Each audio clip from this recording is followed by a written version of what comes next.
Hi, I'm Patricia Carvelis, host of Politics Now, the ABC's podcast unpacking the latest political news. Every week you'll hear me and the sharpest political minds at the ABC.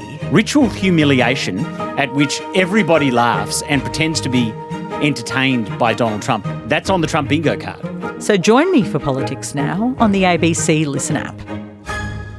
ABC Listen. Podcasts, radio, news, music and more.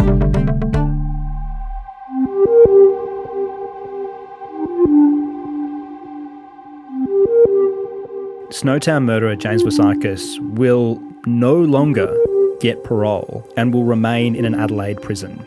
I'm Stephen Stockwell. Welcome to the case of Snowtown Parole. The bodies in the barrels and now the bodies in the backyard. 11 people killed by the so-called Snowtown murderers. James Vlassakis was involved in 4 murders between August 1998 and May 1999, serving life with a minimum of 26 years. The youngest of the 4 men jailed over the murders has applied for parole. Victims' families say he should never be released. I'm astonished that we've even considered parole.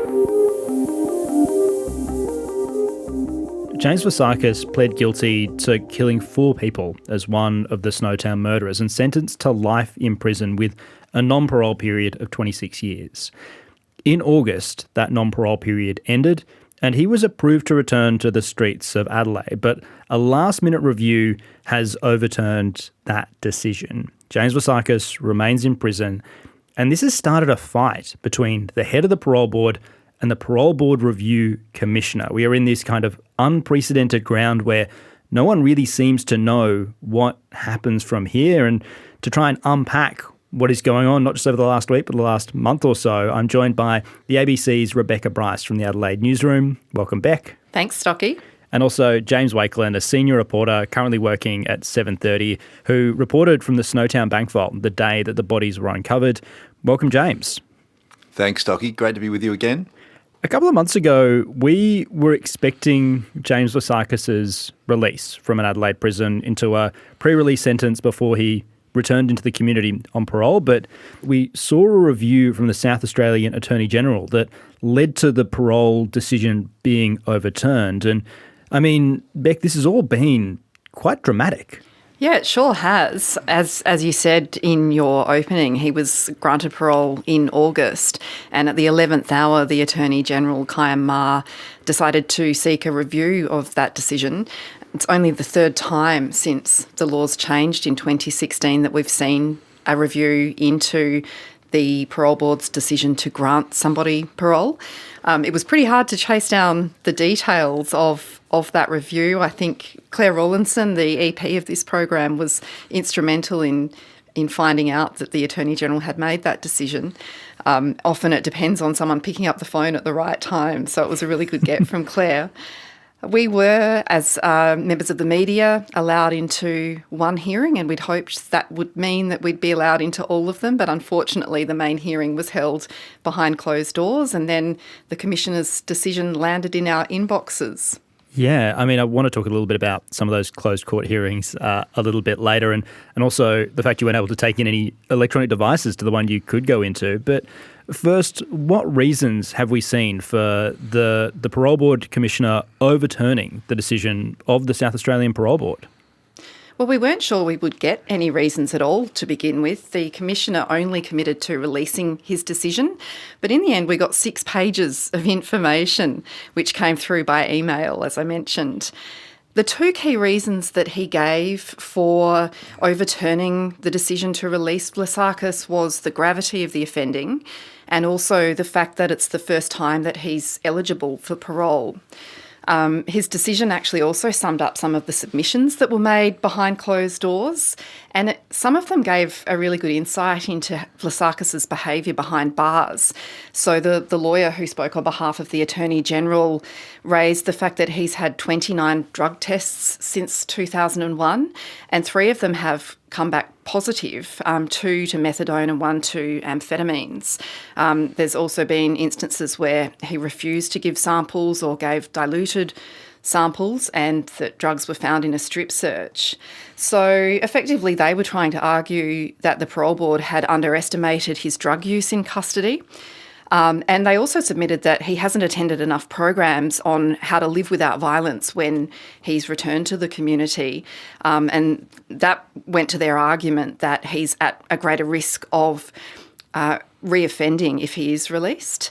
Interestingly, they did point out that he couldn't take part in group sessions because of the notoriety of his crimes, which was one of the things that he was supposed to do. Yeah, right. I mean, James, when we were talking about this, a couple of months ago, looking at the reasons that James Vlassakis had been approved for parole, I mean, one of the things I remember us talking about was the fact that he hadn't been using drugs in prison, and it was kind of easy to get that. So that kind of seems to run against what we heard the first time around. Yes, certainly Francis Nelson KC, who's the chair of the parole board, was, as you know, very much in favour, or had decided, along with the rest of the parole board, that James Vlassakis should get parole, and that was, of course, the decision that was then reviewed. And part of that was the fact that she said he had been a good prisoner. He had done his time and he was ready to be released. She said there wasn't signs of drug use or any of the type of behaviours that would give the parole board cause to reflect and maybe not allow him out. And she made that point in her press conference that she's making decisions all the time not to let people out on parole. And so they didn't take this lightly. He'd spent 26 years in prison and they'd made that decision with all those things in mind. And she was very clear and very strong in her press conference that she thought that Michael David KC, who is the Parole Administrative Review Commissioner, had made a mistake. Yeah, I'm kind of keen to talk a bit about the stoush that this has started in the kind of the world of the South Australian Parole Board, and we'll get to that in a minute. But Beck, I'd love to kind of hear a bit about how these hearings unfolded, because, yeah, as I mentioned, there was one hearing that you weren't allowed to take any electronic devices in and got to, relearn your shorthand basically, and then the hearing where kind of these submissions seem to have been made, you weren't allowed in at all, right? Yeah, so that initial hearing where we weren't allowed to take electronic devices in was a directions hearing. It was an administrative hearing about how the process would go forward. I think it struck fear into most of the journos who were there that we were going to be without our phones. In South Australia, generally you're allowed to record court proceedings on your phone as a member of the media for accuracy. You're not allowed to use the recordings in any broadcasts or anything like that, but most of us rely on those recordings, and so back to the shorthand so to try funny. to take down the details. That's so funny. When I was at the Advertiser, which is where I was when the original Snowtown murder case broke back in '98, we had to learn shorthand. And I went down to courts and we had to go 120 words a minute was the minimum that you had to get to be able to do it. I reckon I'd be going at about 20 words at the moment. I'd be quicker to write it out in. So, yeah, it would have led to some interesting note-taking, no doubt, Brice. Yeah. The other thing that was that happened was that James Vlassakis was there, not in person, but by video link, and It was a bit of a shock to see him. He looks like a normal person, and if I walked past him in the street, I don't think I would think, oh, there goes a serial killer. Yeah. So that was, interesting. Yeah, and no one knows what James Vlassakis looks like because his image has been suppressed since the original trial. So, yeah, to actually see him in that room on that screen would have been, really kind of surprising. And Beck, when you're talking about this hearing, have we got, different lawyers, different parties all kind of making submissions to the Commissioner, the Parole Board Commissioner, Michael David KC, in this room as this hearing's unfolding? Is that what's going on? So the hearing that we were allowed into was in a kind of meeting room. There were desks sort of set up in a rectangle shape, and there were people sitting all around the table, lawyers for all of the parties. They sat and made their submissions. The journos were all sort of standing at one end. We had a lawyer there who made submissions on our behalf. So that hearing was in person, and the submissions were all made in person. We don't really know exactly what happened in the closed hearing when the actual submissions around whether or not Vlassakis should be released were made. It's possible that there were written submissions presented to the Commissioner. It's very likely that verbal submissions were made to him as well. I did reach out to see if we could get copies of any documents which were supplied to him, and unfortunately that request was rejected. Some of the things that Michael David KC, the Parole Board Commissioner, said seems to kind of run against those of Francis Nelson KC, who's the head of the Parole Board. But he's also noted that this is the first time that James Vlassakis has applied for parole. So is he basically saying that James Vlassakis needs to try a few more times? I think it's fair to say that that's what he's saying. I mean, let's look at the wording I think that he used.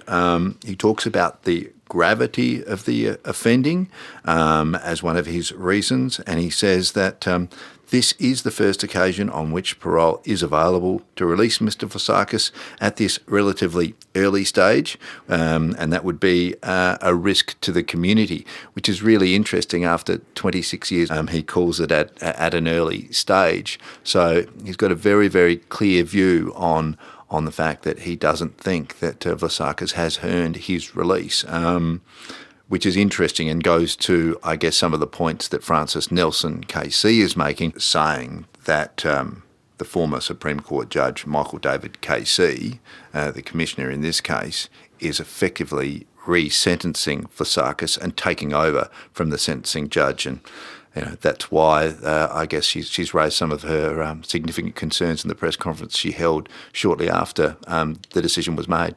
Yeah, and I think what she's trying to say, my interpretation of what she's trying to say, is that it's the job of the Parole Board and the Commissioner, the Parole Administrative Review Commissioner, to consider the suitability for parole but not the eligibility. So it's the Parole Board and the Commissioner's role to consider whether he has suitably rehabilitated enough to be allowed back into the community. So by singling out that it's his first application, I think what Francis Nelson KC is trying to argue is that the Commissioner's effectively extending his non-parole period, and that's not his job, that's the job of the courts. That's right. The decision was made that he would get a 26-year in the sentencing, that he'd get his 26 years non-parole. Part of that was, of course, that decision was made because of the help that he gave to prosecutors in getting Wagner and Bunting convicted of 10 and 11 murders respectively. And something, interestingly, that was even raised by the Attorney General earlier in the year, that was important, that Vlassakis was part of that case. And then we have that all flipped on its head by the decision of Michael David KC, the Commissioner.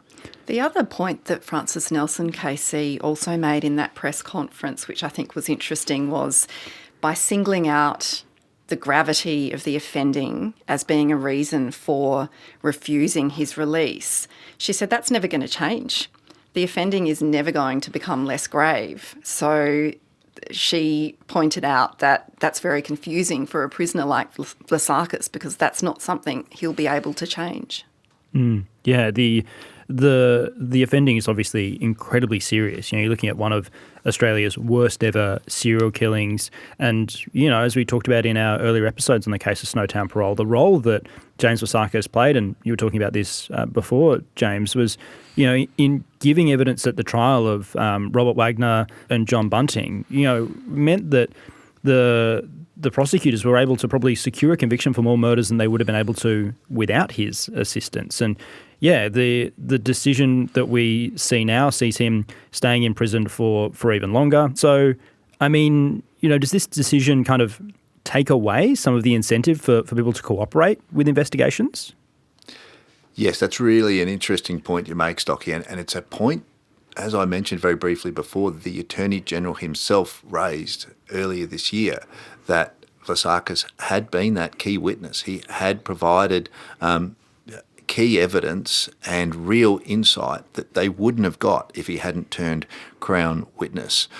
So to then flip that all these years later and say that the offending was so extreme that he can't get parole on this occasion, I guess could lead to people that the prosecution are trying to get to be their Crown witness will see this and see that they might not necessarily get parole even if they are helping convict others.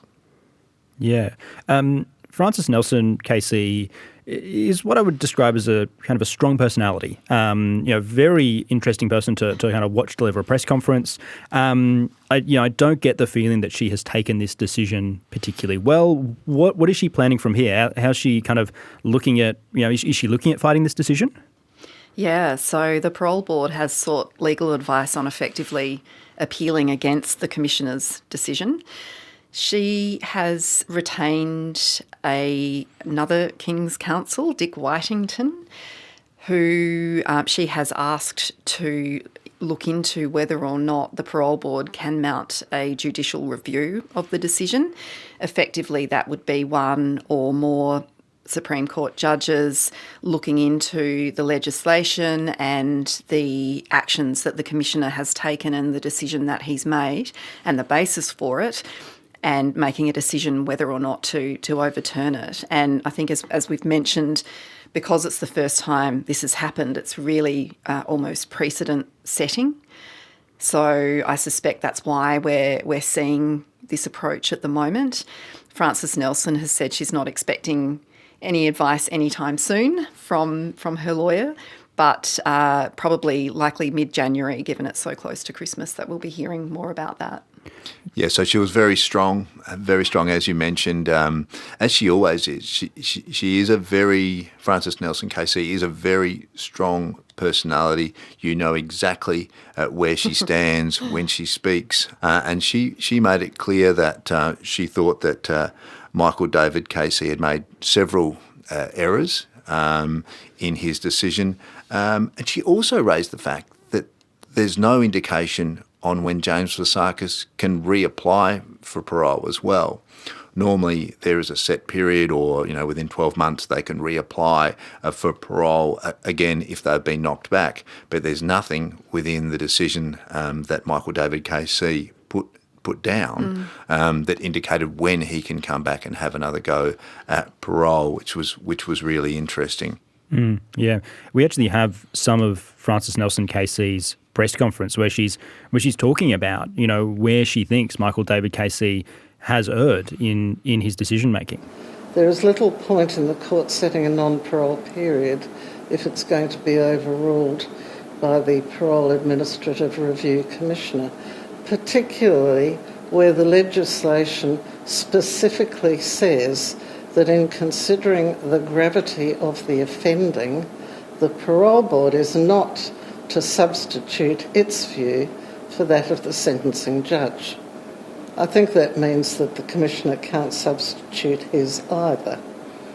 So that's concerning to us, and it's really a very important consideration.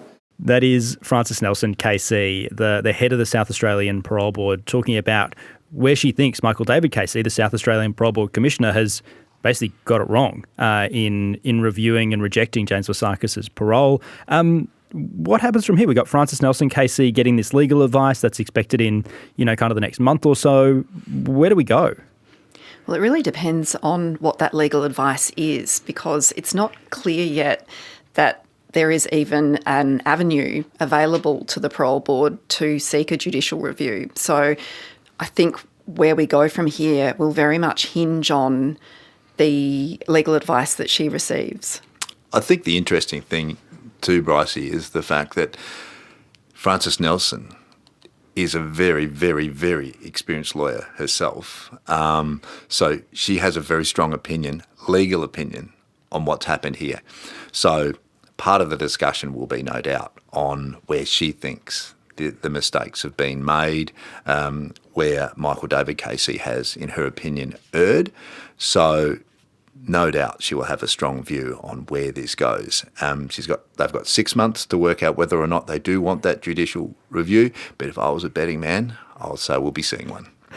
I find the level of lawyering happening around this decision just fascinating. You've got Michael David Casey, a retired judge, going up against Frances Nelson Casey, as you say. James, a very experienced lawyer. You've got all these barristers coming into these closed court hearings, and then in the middle of all this, you've got the kind of the top law officer of South Australia, the South Australian Attorney General, who is the guy who has, requested this review in the first place, last minute review into the decision from Frances Nelson KC. I mean, this is what he wanted, right? He wanted a review of this. He didn't want James Vlassakis on parole, so he must be pretty pleased with how this has gone. Yes, certainly. This is exactly what the Attorney General wanted in the end. He put in for the review and he's got it. And you've got to also think about this in the context of the fact we've got an election coming up, a state election coming up in March. And every government and every opposition, for that matter, wants to be seen to be tough on crime. And to keep a serial killer behind bars is certainly something that the government decided is what it needed and what it wanted. Yeah. And in his press conference, he was very guarded in his language because he's obviously quite concerned around the secrecy provisions that apply to these types of reviews. But he did say that this decision proves that there are robust checks and balances within the system and that the system works.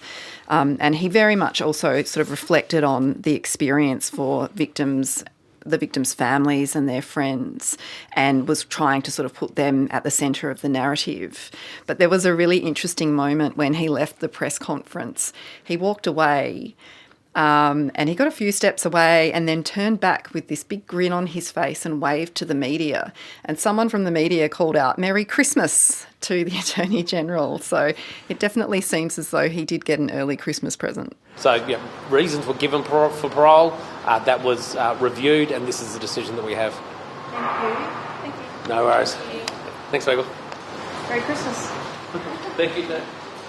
That's a little snippet from the end of the Attorney General's press conference. As Beck was saying, the statement that he delivered was actually almost kind of canned because of the secrecy limitations around this decision. So it was, pretty tightly scripted. The questions weren't, didn't really take us that far. But yeah, that little interaction at the end I thought was interesting and worth you hearing a bit about. James, I imagine this decision as well as one that pleases the Attorney General would be, pleasing the families of the victims murdered by, Vlassakis, Bunting and Wagner in these, horrible serial killings over 2 decades ago. Have we heard much from the families or from the Victims' Rights Commissioner? We've heard from Sarah Quick, who's the Victims' Rights Commissioner here in South Australia, and she made it clear that the families were very relieved that this decision has been made. We have to remember that only last year Mark Ray Hayden was actually released, and he was the person who was convicted over 7 counts of assisting offenders in relation to the Snowtown murders. So that really kicked off all the discussion around the Snowtown murders again last year, and of course brought up all this pain again for the victims' families, and we spoke to some of those during that period, and it really is a very, very difficult thing to then go and relive. And Sarah Quick made the point that while this is a win for the families, they inevitably will be back here again when James Vlassakis applies for parole at some stage into the future. James, Beck, this is a decision that's been made by the Parole Board to release initially James Vlassakis on parole. It's been overturned by the Parole Board Commissioner, and that's kind of like led by the South Australian Attorney General, that review. How do we know if this is what the public wants? It's a really interesting one, Stocky. Certainly there are parts of the community that would be very happy that James Vlassakis is still behind bars. But there are others that go, well, he was 17 when this offending started for him. And also he was under the influence of John Bunting, who he was living with, who is an absolute psychopath. So there is some sympathy in the community, I think, for James Vlassakis. I talk to people within my own immediate family about this, and some that I would have thought would say, no, he should stay there forever for everything he's done, have turned around and said, you know what, he was young, he's done his time, he should be allowed to have another crack at life. So it hasn't been quite the same as the Mark Ray Hayden case, where people were very strongly against him being released for his crimes and his involvement in the Snowtown murders. But James Vlassakis, I think there's a little bit more sympathy for within the community. And we were talking before, Waco, about how this is a person who has spent the entirety almost of their adult life in custody. It would be very strange to enter prison as a 19-year-old and spend decades growing up into an adult behind bars, incarcerated. So that does leave that unknown, doesn't it, about what kind of individual we're dealing with now. And clearly that's something, and some of those issues that Michael David Casey has raised has definitely put some doubt in his mind, and that's why we end up where we do now, and James Vlassakis is in purgatory.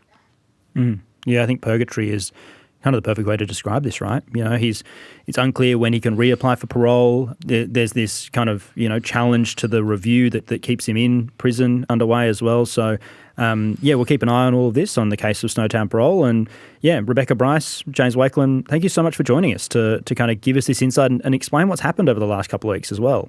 Thanks, Docky. Thanks for having us. We'll be back in your feed on Tuesday next week. We're having Thursday off this week for the obvious reasons, and we have a special behind-the-scenes episode that we're going to be dropping into your feed just after Christmas. So grab yourself the ABC Listen app, and our present will be coming a little bit later, but it'll appear there slightly before it appears in any of the other podcast apps. So do me a favour, grab yourself the ABC Listen app, and we'll be back in your feed soon.